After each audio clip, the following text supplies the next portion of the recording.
بسم الله الرحمن الرحيم كل wanaagsan daawadayaal ku soo dhawaada barnaamijka bandhiga HBN barnaamijkan waxaynu ku eegeynaa dagaalka u dhaxeeya Iran iyo Israa'iil ayaa sii xoogeysanaya iyadoo saacadihii la soo dhaafay Iran weerar culus oo ay u adeegsanayso noocyada kala duwan ee gantaalada ay ku qaaday gudaha Israa'iil waxaana ka mid ah meelaha la beegsaday dekedda Haifa warshada sifaynta shidaalka xarumo muhiim ah oo ku yaala dhanka waqooyiga Israa'iil iyo saldhigyo military gudaha magaalada Tel Aviv-na xarun muhiim ah oo ciidanka Israa'iil u ahayd mid ka mid ah xarumaha ugu muhiimsan ayaa dukun daakun laga dhigay ku dhawaad 300 oo qof ayaa dhimasho iyo dhaawac ah dad badan ayaa laga baadi goobaya meydkooda dhismayaasha hoostooda waxaana soo baxaysa hanjabaad kulul oo ka imaanaysa dhanka Iran waxaa ka mid ah in suurtagal ay tahay in la xiro gacanka Hormuz sidoo kale taliska ciidamada ilaalada kacaanka Iran ayaa wacd ku maray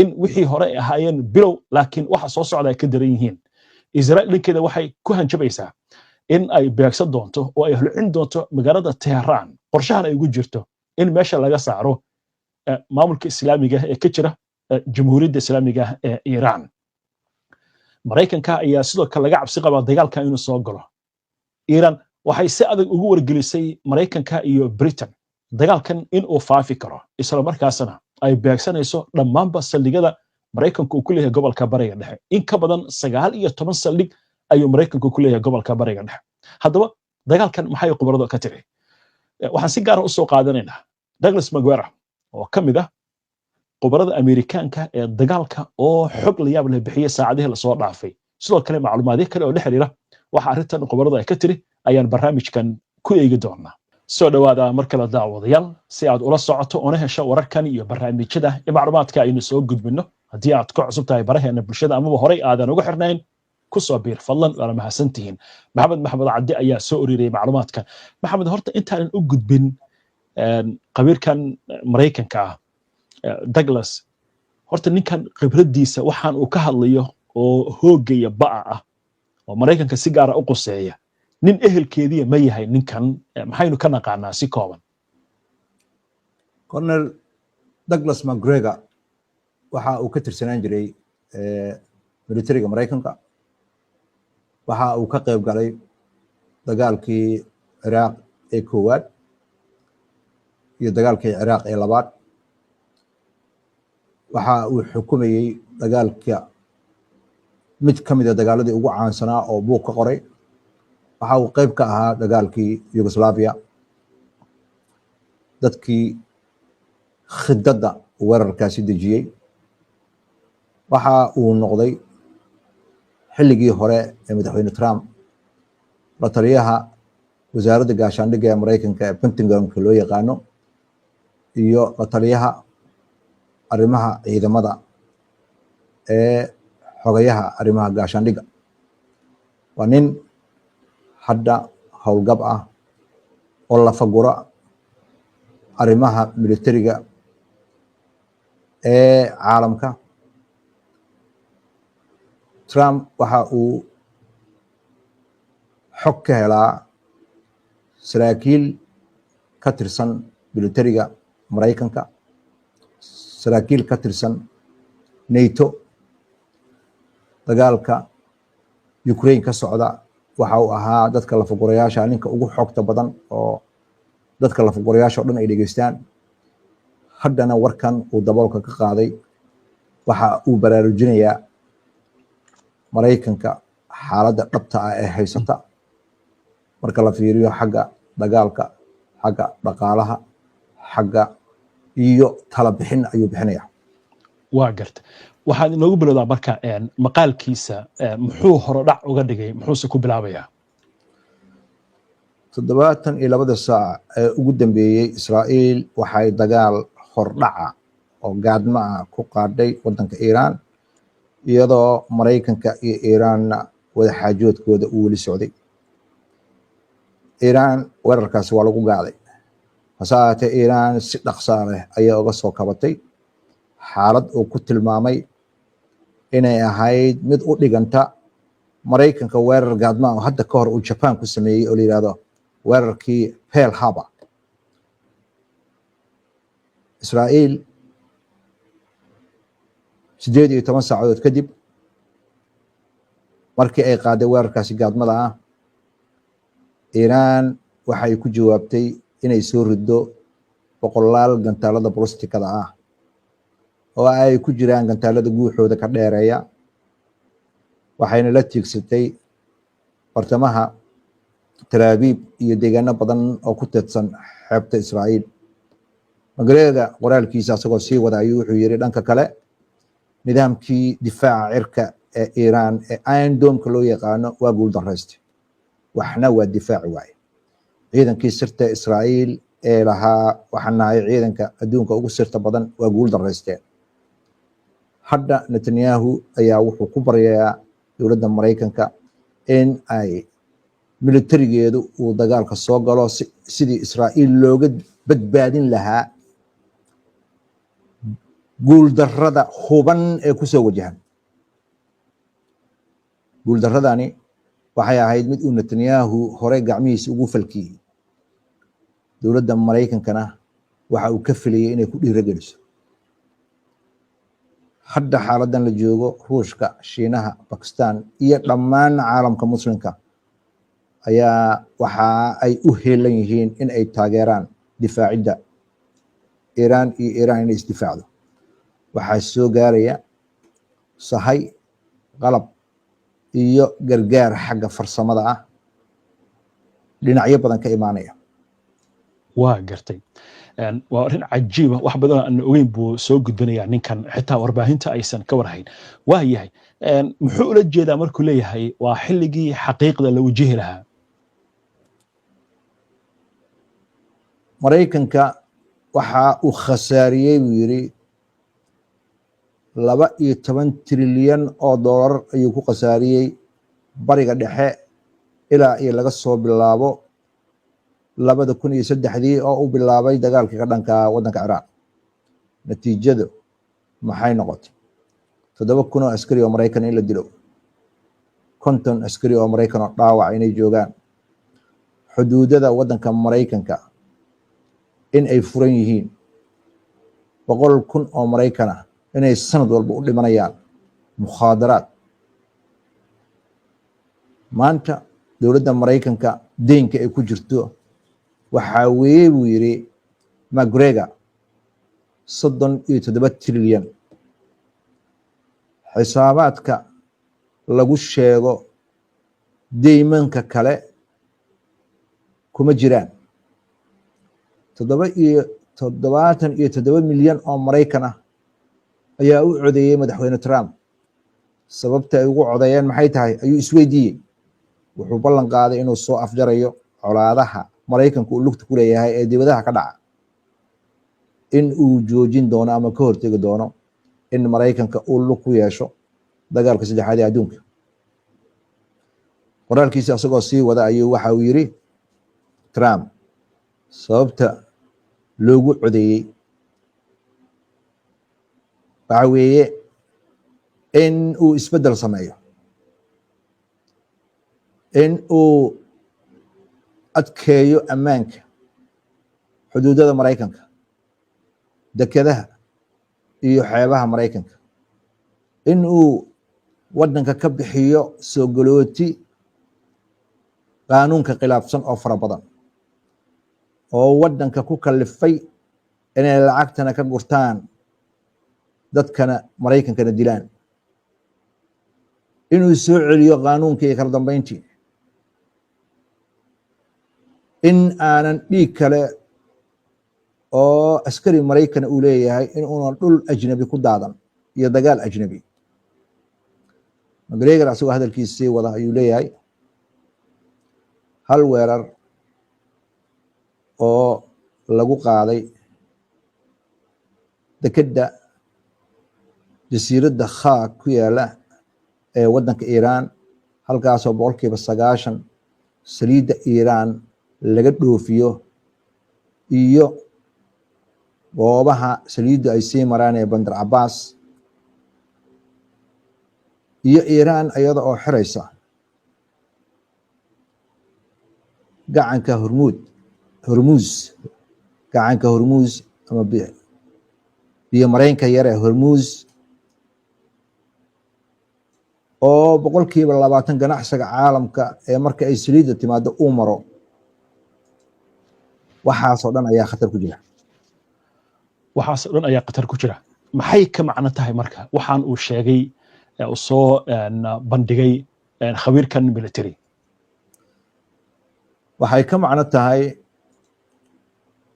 haddii Iiraan ay xirto gacanka Hormuz in dhaqaalaha caalamka uu ku imaanayo sicir barar, saliidda in ay gaarayso gaalankii $7, reer walba oo shaqaale ah oo hadda dhaqaalaha ku xun yahay culays badan inuu soo korayo oo cunno la'aan ay ku dhici doonto, baabuurta waaweyn ee daabulo cunnada in ay shaqayn waayaan, dhaqaalaha inuu burburo. waxaasoo dhan maxay tahay sababtay u dhacayaan ayuu isweydiiyey Colonel Douglas McGregor qoraalkiisa. waxa uu yidhi Israa'iil ayaa waxay bilowday dagaal waali ah oo ay ku riixi karto Maraykanka dagaal weyn oo goboleed, kaasoo laga yaabo inuu isu bedelo dagaal nuclear ah. waxaa gobolka bariga dhexe noo jooga buu yidhi 40,000 oo ciidan ah. waxay joogaan wadamada Istaga Imaaraadka Carabta, Qatar iyo wadamada ku teedsan gacanka Persia. kulligood waxay baylah u yihiin gantaalada wadanka Iiraan iyo diyaaradahooda aan duuliyaal lahayn. Iiraan waxaa uga baxda shahiid 136 oo aad ogtahay sida uga caan baxay dagaalka wadanka Ukraine, midkiiba $20,000. Maraykanku marka waxa uu rabaa gantaalkiisa difaaca cirka Patriot-ka la yiraahdo oo halkii gantaal uu $4 milyan joogo inuu ku soo rido. adigaba xisaabta isku darso ayuu qofka akhristaa ku yiri. waxaa naga baxay oo naga dhammaanaya buu yiri kaydkii gantaalada. dowladda Maraykanku waxa ay noqonaysaa sabool aan waxba haysan. wiilasheenana bariga dhexe iyo meelaha kale waxay uga imaanayaan ayagoo meyd oo naxash ku jira. waa gartay. intaa marka laga tago wuxuu yiri gobolka bariga dhexe qarka wuxuu u saaran yahay dagaal. talo soo jeedinayo ay tahay Maraykanku inuu degdeg ku qaado. maxay tahay taladaas uu jeedinaya qabiirku? dowladda Maraykanka waa inay si degdeg ah ku weydiisataa golaha ammaanka ee qaramada midoobay kulan degdeg ah ay weydiisataa in si dhaqso ah xabad joojin loo sameeyo. dowladda Maraykankana waa inay cadeysaa inay ka soo horjeedo in la burburiyo wadanka Iiraan, Israa'iil iyo cid kale oo ku sugan bariga dhexe. qodobka labaad waa inay dowladda Maraykanka dalbataa Israa'iil inay joojiso dadka Falastiiniinta ee Maraykanka Gaza ku dilayso. ciidamadeeda waa inay Maraykanka Gaza kala baxdaa iyo daanta galbeed. nambarka saddexaad oo taladiisa ah McGregor waa in si ku meel gaar loo joojiyaa gargaarka militariga ee Israa'iil ay dowladda Maraykanka siiso ilaa iyo intay ka ogolaanayso inay ciidamadeeda Maraykanka Gaza kala baxayso, una ogolaanayso gargaar aan la carqaladeyn in la gaarsiiyo shacabka Maraykanka Gaza ku nool. waxaa kale uu soo jeedinayaa qodobka afraada Colonel Douglas McGregor inay dowladda Maraykanka ka go'naato in ciidamadeeda qalabka sida iyo ciidamada kale ee wadamada dhexdhexaadka ah in Gaza iyo daanta galbeed ay ayaga nabad ilaaliyaal ka noqdaan.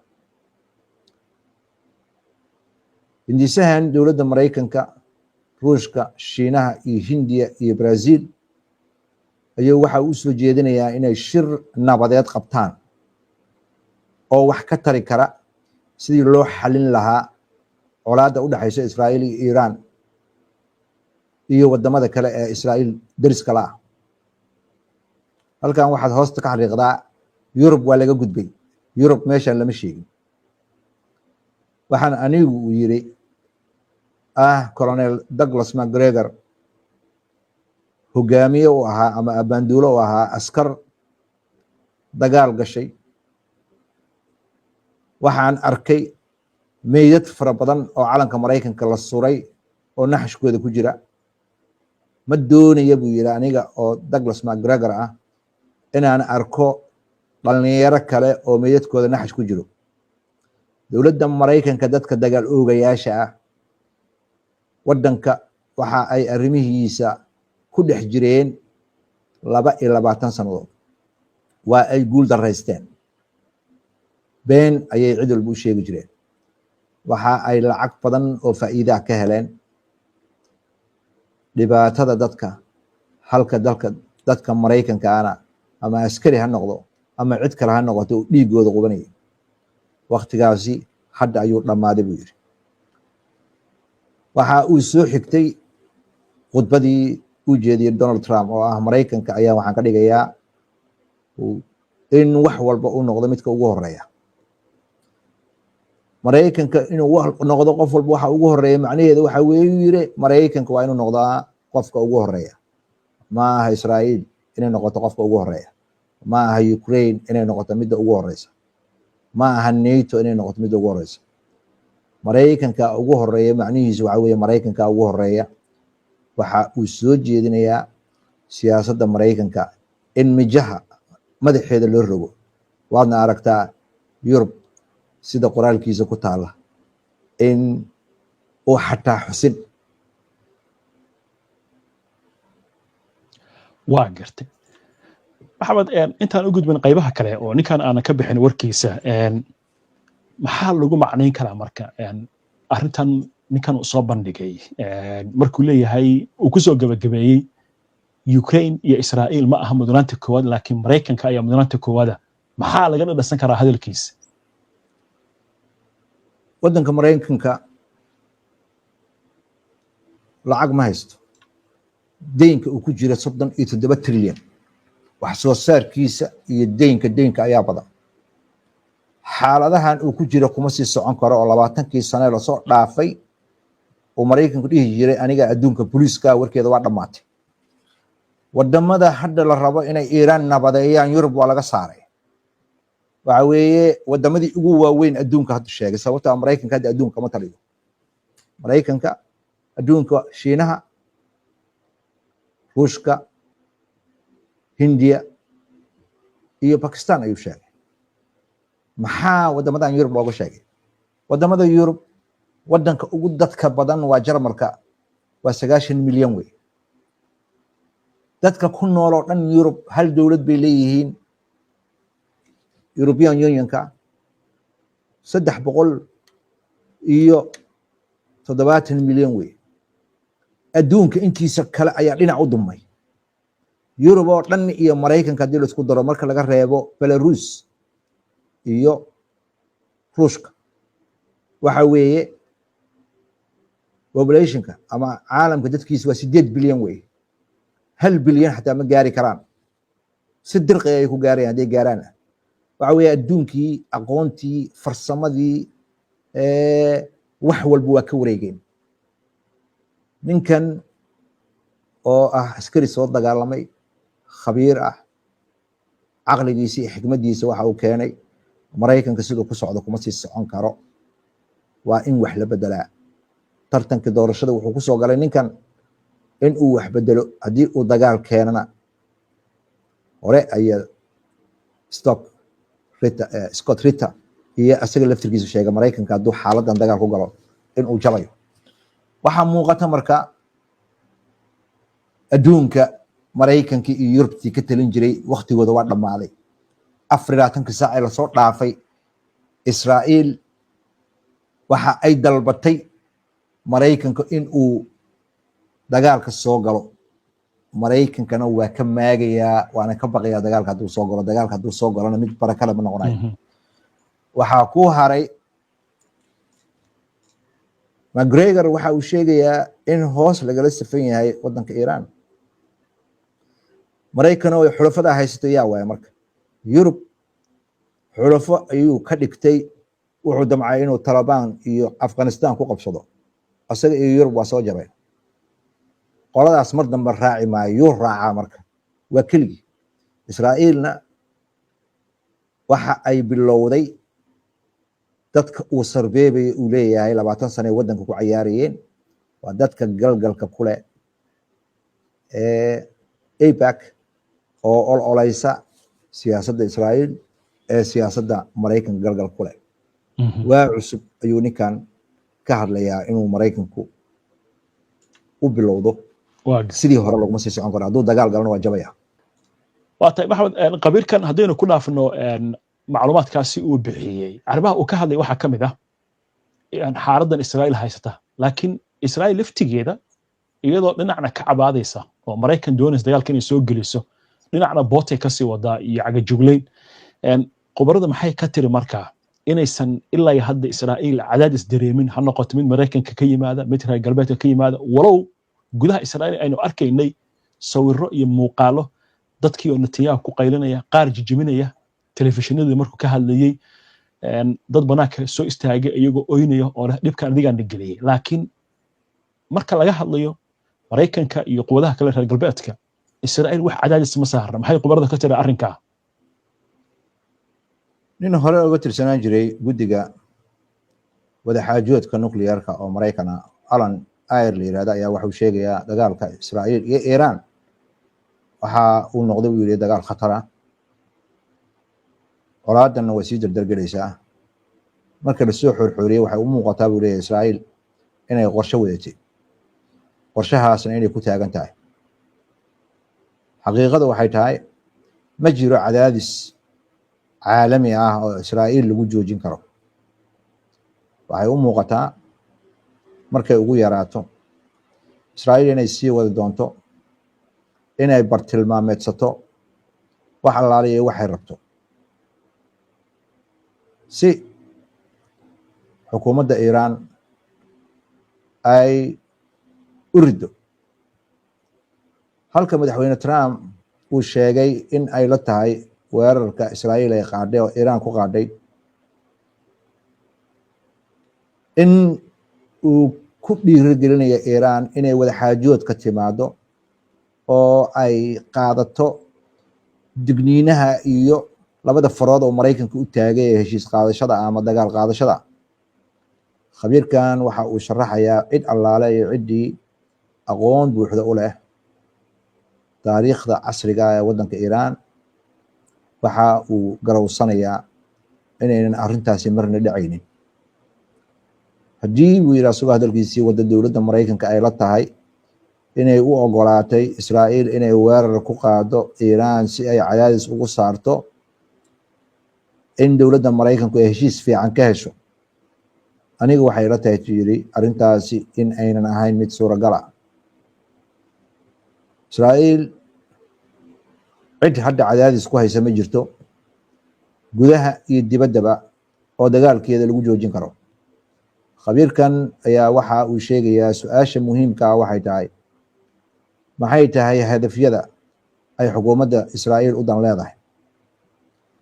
Israa'iil ma waxay raadinaysaa inay burburiso barnaamijka nuclearka ee Iran, mase waxay ku rajo weyn tahay inay Iran ku riixdo in xukuumadda islaamiga la rido, cadaadiska ay saareysana ay ku kiciso shacabka.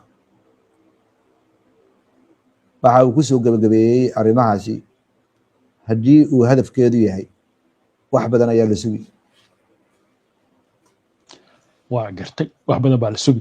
waayahay, aan kusoo gabagabayna maxamed, gacankan Hormuz la yiraahdo ay suurtagal tahay in la xiro, waxaa leeyahay waa kaarka ugu dambeeya ay ciyaari karto Iran. maxay tahay muhiimadda uu leeyahay gacankan? Jamaal Cabdi oo madaxweyne u ah golaha